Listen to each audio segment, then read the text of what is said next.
नमस्कार मंडळी. भारतामधलं सर्वात उंची भारताचा ध्वज कुठं आहे?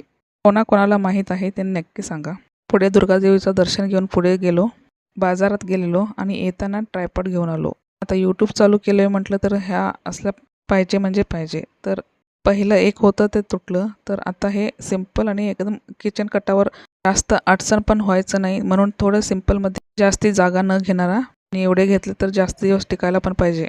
तर अशा प्रकारे घेतले आहे. एकदम छान आहे. म्हणजे खालचं जे सपोर्ट आहे ते चांगलं वजनदार आहे आणि किचन कट्ट्यावर जागा पण जास्त नाही घेणार. जास्त इकडं-तिकडं सगळीकडे फिरते म्हणजे 360 रोटेट पण आहे आणि मोबाईल बसवायला पण सपोर्ट पण दिले आहेत आणि मस्त चांगलं आहे. एकदम टिकाऊदार आणि घट्ट आहे.